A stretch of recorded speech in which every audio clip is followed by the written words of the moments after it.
Assalamu alaikum, chers frères et sœurs. La soujoud, ou prosternation, est l'acte par excellence qui symbolise l'humilité et la soumission totale à Allah. C'est un moment où l'être humain s'abaisse physiquement, plaçant son front sur le sol pour se rapprocher spirituellement de son Créateur. Dans l'islam, la soujoud est bien plus qu'un simple mouvement physique.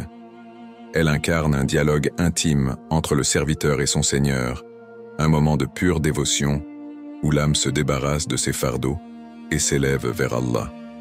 Le prophète Mohammed a dit « Le serviteur est le plus proche de son Seigneur lorsqu'il est en état de prosternation. Multipliez donc les invocations dans cet état. » Sahih Muslim. Cette parole met en lumière une vérité profonde. C'est dans la prosternation que nous atteignons un niveau d'intimité et de proximité unique avec Allah. C'est pourquoi elle constitue un moment idéal pour faire des du'as. Lorsqu'une personne est prosternée, elle est dans une posture qui manifeste à la fois son humilité et sa dépendance envers Allah. Dans chaque prière, la soujoud joue un rôle central. C'est l'instant où l'on délaisse toute prétention, où l'on reconnaît notre faiblesse face à la grandeur du Créateur.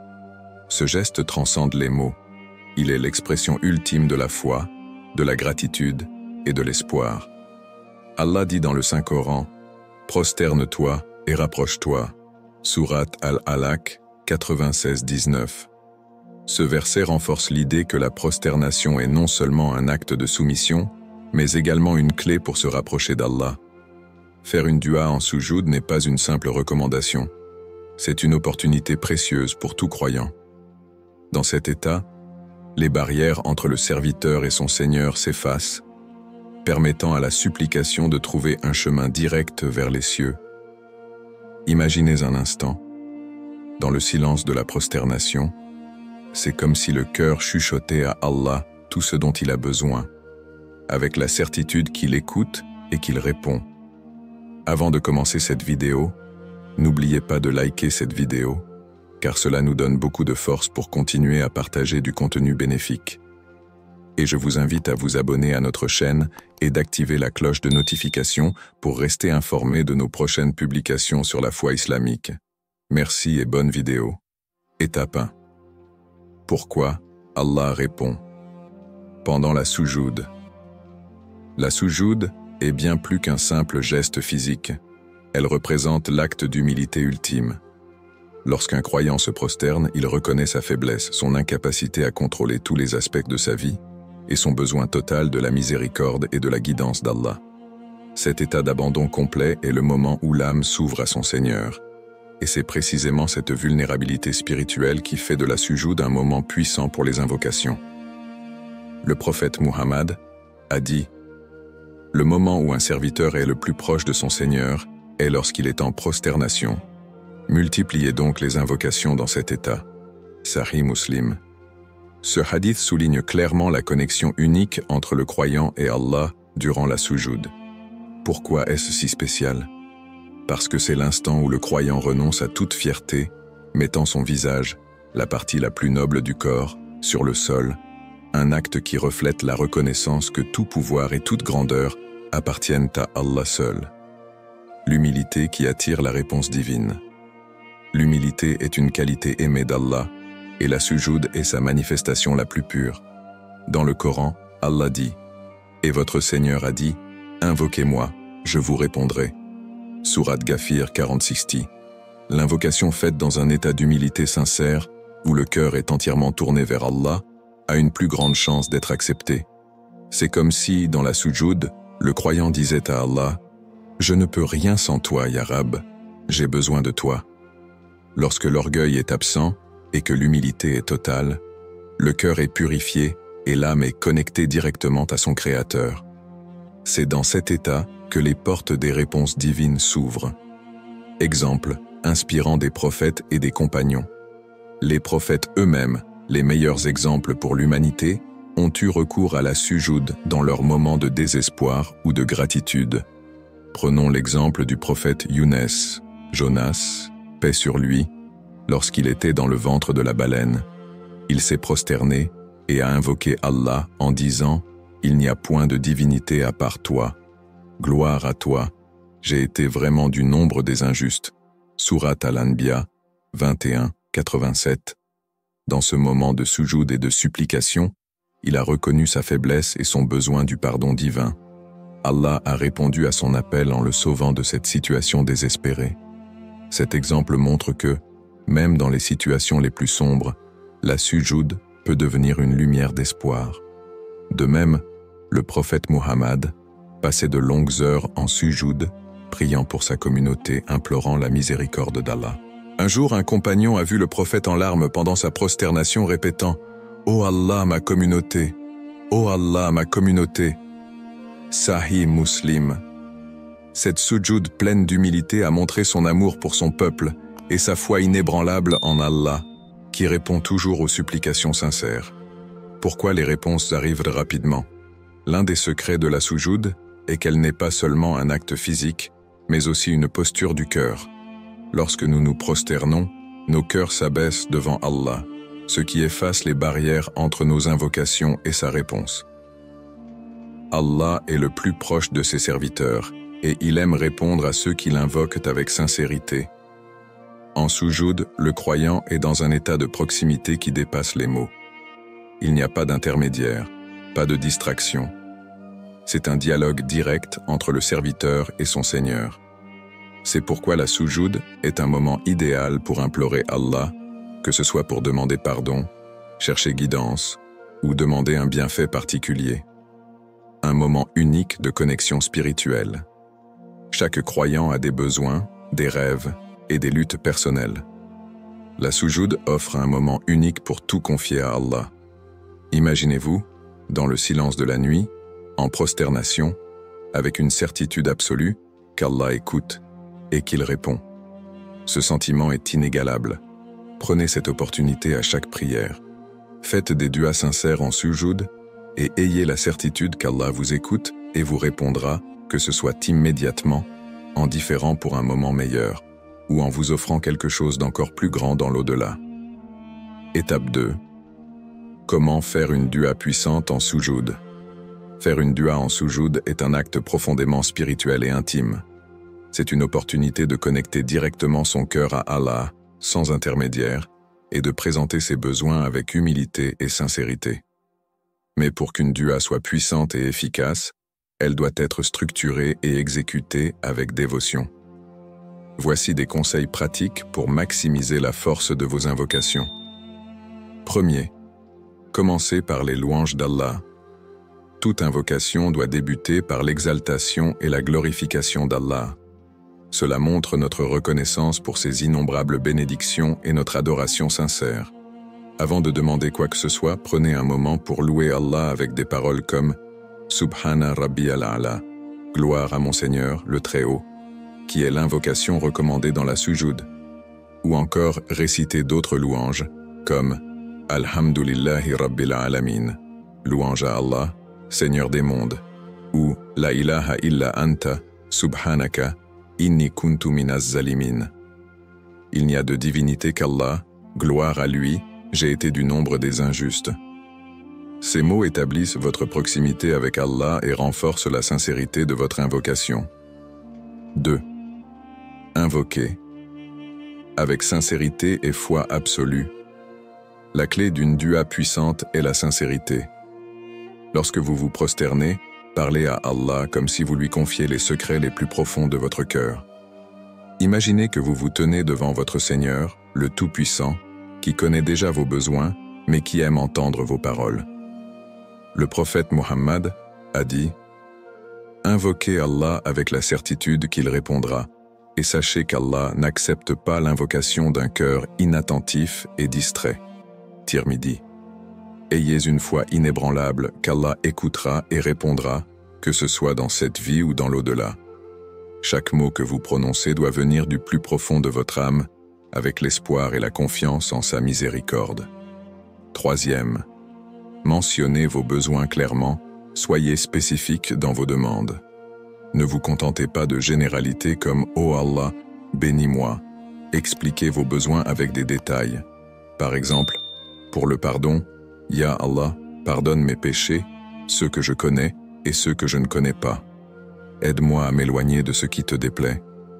Pour la guidance, Ya Allah, guide-moi sur le droit chemin, renforce ma foi et éloigne-moi des tentations de ce monde. Pour les bienfaits matériels, Ya Allah, accorde-moi des moyens licites pour subvenir à mes besoins et mets de la baraka dans tout ce que tu me donnes. Rappelez-vous que rien n'est trop petit ou trop grand pour être demandé à Allah. Il est Al-Karim, le généreux, et sa bonté n'a pas de limite. 4e. Utilisez la langue qui vous parle le plus. Même si faire ces invocations en arabe est une belle tradition, ce n'est pas une obligation, surtout si vous ne comprenez pas la langue.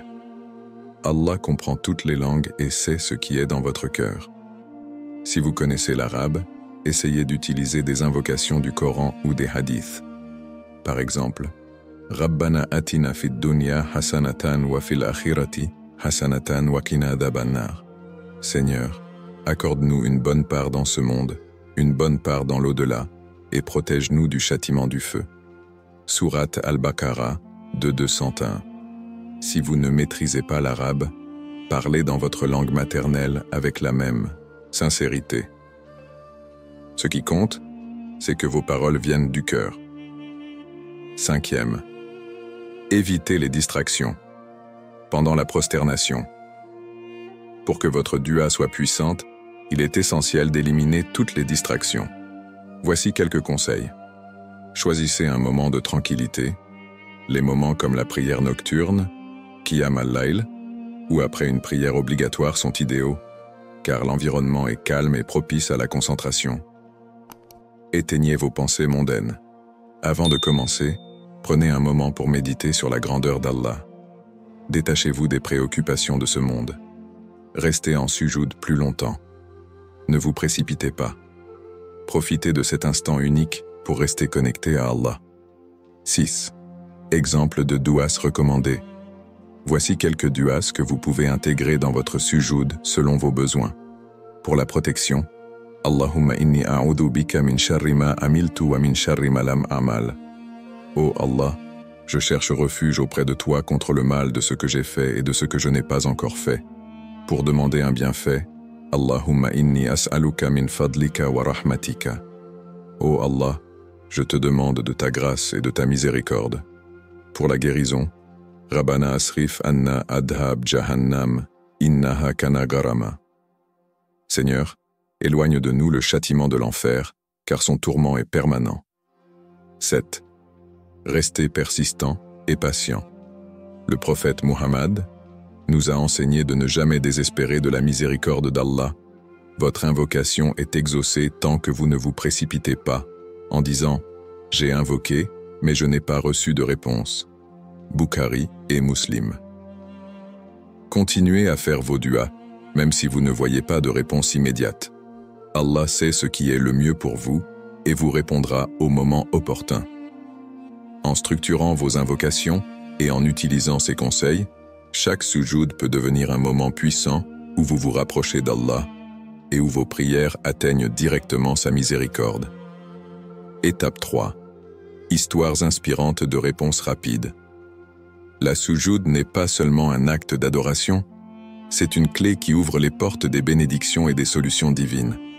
À travers les âges, des récits incroyables témoignent de la puissance des duas faites en prosternation.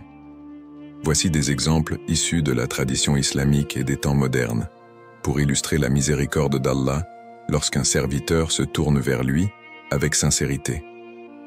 Premier, l'histoire du prophète Younes, Jonas.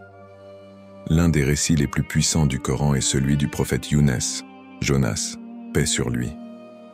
Après avoir quitté son peuple sans la permission d'Allah, Younes fut englouti par une énorme baleine. Enfermé dans l'obscurité de son ventre, entouré par l'océan et la nuit, il aurait pu perdre tout espoir. Mais au lieu de cela, il se tourna vers Allah avec une invocation sincère. La ilaha illa anta, subhanaka, inni kuntu minaz zalimin. Il n'y a de divinité que toi. Gloire à toi. J'ai été du nombre des injustes. Sourate Al-Anbiya, 21, 87. Cette invocation faite dans un moment de désespoir et d'humilité extrême, fut immédiatement entendue par Allah. Il ordonna à la baleine de libérer Younes qui retrouva ainsi la lumière du jour. Ce récit nous enseigne que même dans les situations les plus désespérées, Allah entend les appels de ses serviteurs, surtout lorsqu'ils reconnaissent leurs fautes et s'en remettent totalement à lui. 2. Une réponse à la prière de Agar. Un autre récit inspirant est celui de Hajar, l'épouse du prophète Abraham, paix sur lui. Lorsque Ibrahim la laissa avec son jeune fils Ismaël dans le désert de la vallée de la Mecque, Hajar se retrouva sans eau ni provision. Dans son désespoir, elle courut entre les collines de Safa et Marwa, implorant Allah pour une solution. C'est alors qu'Allah fit jaillir la source de Zamzam sous les pieds de l'enfant. Cette réponse rapide à l'invocation de Hajar témoigne de la miséricorde d'Allah et de sa capacité à pourvoir aux besoins de ses serviteurs, même dans les situations les plus impossibles. Aujourd'hui, la source de Zamzam continue de couler, rappelant à l'humanité la puissance de la foi et de la dua. 3e témoignage, contemporain, une prière exaucée lors d'une sujoud. De nos jours, de nombreux croyants témoignent de réponses miraculeuses à leur dua faite en sujoud. Voici un exemple émouvant. Une femme musulmane avait désespérément besoin d'un emploi pour subvenir aux besoins de sa famille. Chaque nuit, elle se levait pour prier tahajjud, passant de longs moments en sujoud. Elle implorait Allah de lui accorder un travail qui conviendrait à ses compétences et lui permettrait d'honorer ses obligations familiales. Un matin, après plusieurs semaines de prières persistantes, elle reçut un appel inattendu. Une offre d'emploi pour un poste qu'elle n'avait même pas envisagé. Le salaire et les conditions correspondaient exactement à ses besoins. Ce témoignage montre qu'Allah écoute et répond, parfois de manière surprenante, lorsque nous mettons toute notre confiance en lui. 4e, l'impact de la patience et de la confiance en Allah. Bien que certaines réponses soient immédiates, d'autres demandent du temps. Cela ne signifie pas qu'Allah ignore les supplications. Au contraire, il répond toujours de la meilleure manière et au moment le plus opportun. Prenons l'exemple de l'histoire d'un homme qui faisait une dua persistante pour obtenir une maison. Il passait chaque prière en sujoud, implorant Allah de lui accorder un logement digne pour sa famille. Pendant des mois, il n'y eut aucune réponse apparente. Cependant, il ne cessa jamais ses invocations. Un jour, il apprit qu'un membre de sa communauté avait décidé de lui offrir une maison en héritage, un acte totalement inattendu. Ce délai était en réalité une bénédiction. Allah attendait le moment parfait pour lui donner non seulement une maison, mais une preuve de sa générosité infinie. 5e. La sagesse divine dans le retard des réponses. L'histoire du prophète Zacharie, paix sur lui, illustre parfaitement ce point. Pendant des années, Zacharie pria Allah pour un enfant, bien qu'il soit âgé et que sa femme soit stérile. Il ne perdit jamais espoir, continuant ses duas en prosternation. Finalement, Allah lui accorda un fils, Yahya, Jean, paix sur lui, connu pour sa piété exceptionnelle. Le délai dans la réponse n'était pas un refus, mais une préparation pour un cadeau unique et béni. Cela nous enseigne que lorsque la réponse à une dua tarde, c'est souvent parce qu'Allah nous réserve quelque chose d'encore meilleur.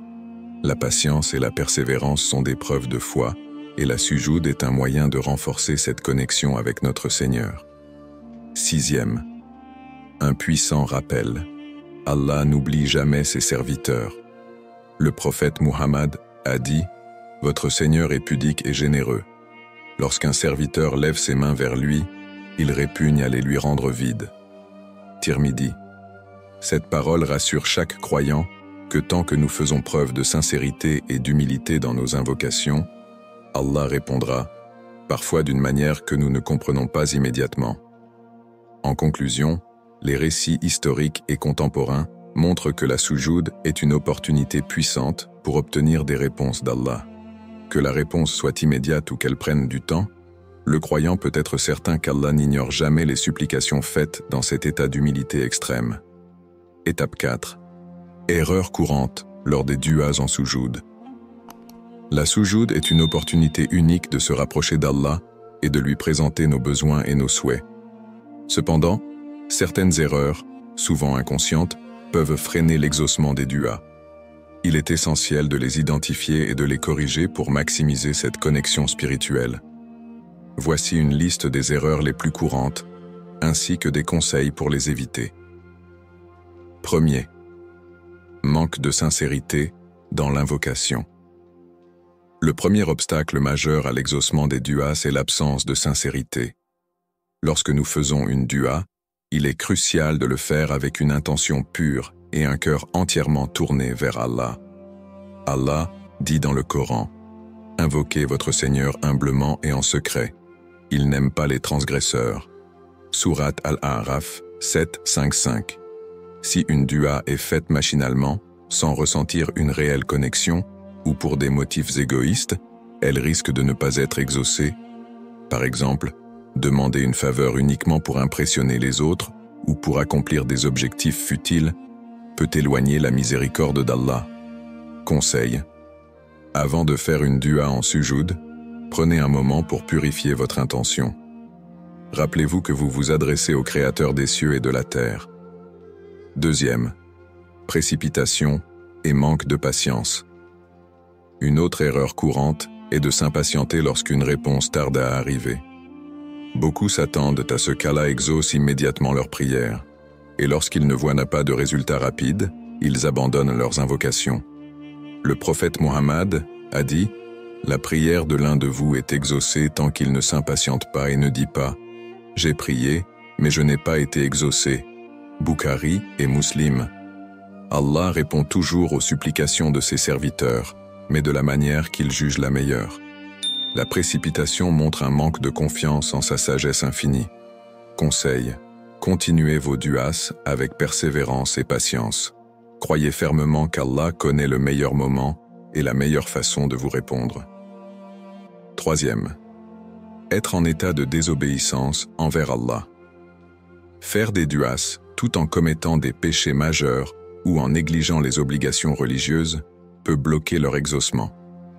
Par exemple, quelqu'un qui délaisse la prière obligatoire, qui consomme des biens illicites ou qui entretient des injustices envers autrui, doit d'abord rectifier son comportement avant d'espérer une réponse à ses invocations. Le prophète Muhammad a dit « Un homme lève ses mains vers le ciel et dit « Ô Seigneur, alors que sa nourriture est illicite, ses vêtements sont illicites, et il est nourri par des biens illicites. Comment serait-il exaucé ?» Muslim. Conseil. Avant de faire une dua, examinez votre relation avec Allah. Repentez-vous sincèrement de vos péchés et engagez-vous à respecter ses commandements. Quatrième. Négligez les louanges et les salutations. Une autre erreur est de demander sans d'abord louer Allah ni envoyer des salutations sur le prophète Muhammad.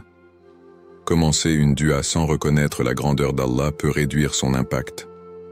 Le prophète Muhammad a enseigné « Quand l'un de vous prie, qu'il commence par louer Allah et le glorifier, puis qu'il invoque des bénédictions sur le prophète, et ensuite qu'il demande ce qu'il veut. » Tirmidhi. Conseil. Structurez vos duas en 3 étapes. Louez Allah, par exemple en récitant des noms comme Ar-Rahman ou Ar-Razak. Envoyez des bénédictions sur le prophète puis exprimez vos besoins. 5e absence de confiance en l'exaucement. Un autre facteur qui empêche une dua d'être exaucée est le doute dans le cœur du demandeur. Si vous invoquez Allah sans croire qu'il a le pouvoir de répondre à votre demande, cela montre un manque de foi. Le prophète Muhammad a dit « Invoquez Allah avec certitude qu'il vous répondra, et sachez qu'Allah ne répond pas à une invocation faite par un cœur distrait et insouciant. » Tirmidhi. Conseil. Faites vos duas avec conviction. Rappelez-vous qu'Allah est capable de tout, même de ce qui semble impossible. 6. Distraction. Pendant la sujoud, se laisser distraire par des pensées futiles ou réciter des invocations mécaniquement sans concentration peut réduire l'impact de la dua. La sujoud est un moment d'intimité avec Allah et elle doit être vécue avec toute la présence de l'esprit. Conseil. Avant d'entrer en sujoud, Prenez un moment pour calmer votre esprit. Méditez sur la grandeur d'Allah et concentrez-vous pleinement sur vos paroles. 7. Négligez les facteurs qui favorisent l'exaucement. Certaines attitudes et actions augmentent les chances d'être exaucé, comme faire des duas au moment propice, pendant la nuit, après les prières obligatoires, ou entre l'Adhan et l'Iqama, être en état de pureté, avoir fait ses ablutions, faire preuve de persistance, répéter ses invocations régulièrement sans abandonner. Conseil: intégrez ces bonnes pratiques dans vos routines spirituelles pour multiplier vos chances d'être entendus. Conclusion: faire une dua en soujoud est une immense bénédiction, mais il est essentiel d'éviter ces erreurs pour maximiser les bienfaits de ce moment unique. En cultivant la sincérité, la patience, la persistance et la confiance en Allah, chaque croyant peut espérer voir ses invocations exaucées selon la sagesse divine. Étape 5. Les bénéfices spirituels de faire une dua en soujoud. La prosternation est bien plus qu'un acte physique. C'est un état d'abandon total à Allah qui porte d'innombrables bénéfices spirituels et émotionnels. Faire une dua en soujoud n'est pas seulement un moyen de demander à Allah, c'est une voie puissante pour renforcer sa foi, apaiser son âme et grandir en tant que croyant. Explorons les fruits spirituels de cette pratique essentielle. Premier, un renforcement de la foi. Lorsque vous faites une dua en sujoud, vous manifestez une croyance inébranlable en la puissance et la miséricorde d'Allah. Cet acte d'humilité profonde témoigne que vous reconnaissez votre dépendance totale envers lui. Allah dit dans le Coran: « C'est à Allah qu'appartient tout ce qui est dans les cieux et sur la terre, et c'est à lui que revient toute l'obéissance constante. » N'est-ce pas à Allah que s'adressent les prières sincères? Sourate Az-Zumar 39-38. Chaque invocation en sujoud solidifie ce lien spirituel, transformant le cœur du croyant. Plus on fait preuve d'humilité devant Allah, plus on ressent sa présence dans notre vie quotidienne, ce qui nourrit une foi profonde et durable. 2. Un apaisement émotionnel profond. La sujoud et la dua qui l'accompagnent agissent comme un baume apaisant pour l'âme. Lorsque vous vous prosterniez, vous relâchez les fardeaux du cœur et déposez vos soucis entre les mains du Tout-Puissant. Le prophète Muhammad a dit: « La paix et le soulagement se trouvent dans le rappel d'Allah. » Muslim. Psychologiquement, cet acte d'humilité offre une libération émotionnelle. Confier vos peines et vos espoirs à Allah diminue les tensions intérieures et les angoisses. Cela permet de ressentir un profond soulagement, renforcé par la certitude qu'Allah écoute et répond à chaque appel sincère. Exemple. De nombreux croyants témoignent qu'après une prosternation pleine de supplications, ils ressentent un poids émotionnel levé de leurs épaules, comme si une force invisible leur avait apporté réconfort et sérénité. Troisième, une connexion intime avec Allah. Faire une dua en sujoud vous place dans une proximité unique avec Allah. Dans cet état, vous êtes le plus proche de lui, comme l'a enseigné le prophète Muhammad. Le moment où le serviteur est le plus proche de son Seigneur est lorsqu'il est en prosternation. Alors, multipliez les invocations. Muslim. Cette connexion intime renouvelle l'amour pour Allah et ravive un sentiment d'appartenance à sa miséricorde infinie. En sujoud, vous vous détachez du monde matériel pour entrer dans une sphère spirituelle où seul vous et votre Seigneur êtes présents. Quatrième, une confiance renforcée en Allah. Faire une dua en sujoud cultive une confiance totale en la sagesse et le plan divin. Même si les réponses ne viennent pas immédiatement, l'acte même de demander à Allah installe une sérénité profonde, car vous savez qu'il est celui qui gère vos affaires mieux que quiconque. Hadith, le prophète Muhammad a dit: « Nul ne fait une supplication sans qu'Allah ne lui accorde soit ce qu'il a demandé, soit un bien équivalent, soit qu'il lui éloigne un mal. » Tirmidhi. Cette confiance réduit le stress lié aux incertitudes de la vie. Vous apprenez à lâcher prise, convaincu qu'Allah ne vous oublie jamais et qu'il agit pour votre bien. Cinquième, un impact psychologique et physique positif. Les bienfaits de la prosternation sur le bien-être global ont également été étudiés dans un cadre psychologique. La sujoud est un moment où le corps et l'esprit s'alignent dans l'humilité, ce qui génère un effet apaisant. Études. Des recherches ont montré que les postures de prière musulmanes, en particulier la prosternation, réduisent le stress, abaissent la tension artérielle et augmentent les sentiments de gratitude et de contentement. Cela est lié au fait que la sujoud stimule le système nerveux parasympathique, responsable du repos et de la détente.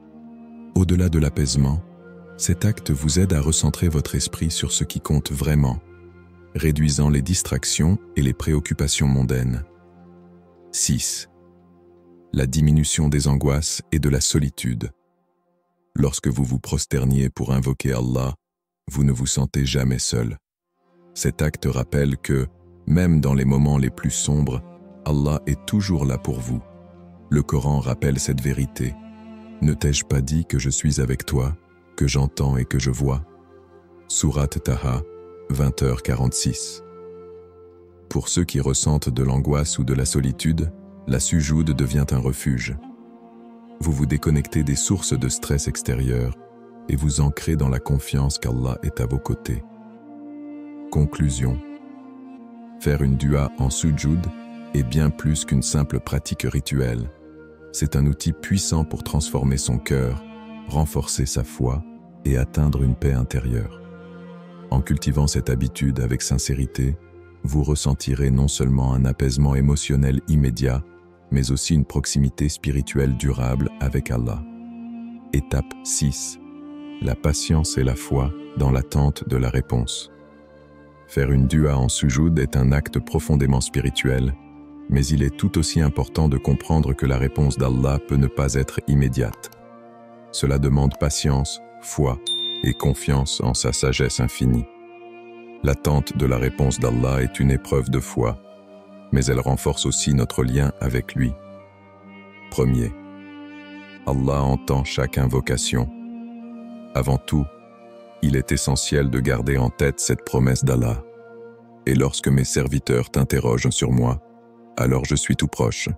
Je réponds à l'appel de celui qui me prie quand il me prie. Qu'il réponde donc à mon appel et qu'il croie en moi, afin qu'il soit bien guidé. Sourate Al-Baqarah 286. Chaque dua que vous faites en sujoud est entendue par Allah. Aucune parole sincère ne se perd. Cependant, la réponse peut prendre différentes formes selon la sagesse divine. Une réalisation directe de ce qui est demandé. L'éloignement d'un mal que vous ignoriez. Une récompense réservée pour l'au-delà. 2. La patience comme signe de foi. L'attente peut sembler difficile, mais elle est une preuve de votre foi en Allah. La patience dans ce contexte n'est pas une passivité, mais une confiance active que votre invocation sera exaucée au meilleur moment. Le prophète Muhammad a dit « La dua d'un serviteur est exaucée tant qu'il ne demande pas quelque chose de péché, qu'il ne coupe pas les liens de parenté et qu'il ne se précipite pas. » On lui demanda « Que signifie se précipiter ?» Il répondit « C'est dire « J'ai invoqué, mais je n'ai pas été exaucé. » Bukhari et Muslim. Cette impatience peut affaiblir votre foi et limiter votre capacité à voir les réponses subtiles d'Allah dans votre vie quotidienne. Troisième, une réponse, toujours parfaite. Allah est Al-Hakim, le sage. Ces réponses sont toujours parfaitement adaptées à votre situation, même si elles ne correspondent pas immédiatement à vos attentes. Exemple 1. Le prophète Youssouf, Joseph. Le prophète Youssouf, A.S., a été emprisonné injustement pendant. Quatrième, l'acceptation des réponses différentes. Il est crucial de comprendre que la réponse d'Allah peut différer de ce que vous avez demandé, mais elle est toujours pour votre bien. Le prophète Muhammad a dit « Il n'y a aucun musulman qui invoque Allah avec une invocation dans laquelle il ne demande rien de mauvais ou de coupure des liens de parenté, sans qu'Allah ne lui accorde une des trois choses suivantes. Soit il exauce immédiatement sa demande, soit il lui réserve la récompense pour l'au-delà, soit il détourne de lui un mal équivalent. » Tirmidhi. Cette promesse nous enseigne que chaque dua est bénéfique, même si son impact n'est pas immédiatement visible. 5e. Les bienfaits spirituels de la patience.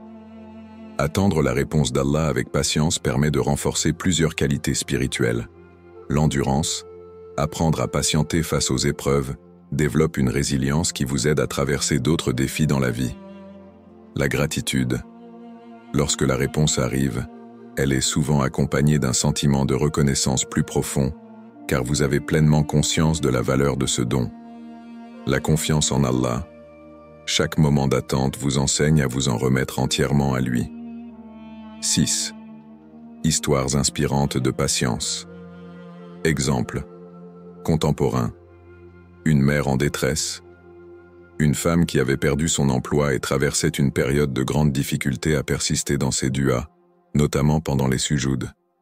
Bien qu'elle ait attendu plusieurs mois, elle a finalement trouvé un emploi bien meilleur que le précédent, avec des conditions parfaites pour elle et sa famille. Cette attente a non seulement renforcé sa foi, mais lui a aussi montré qu'Allah avait un plan meilleur pour elle.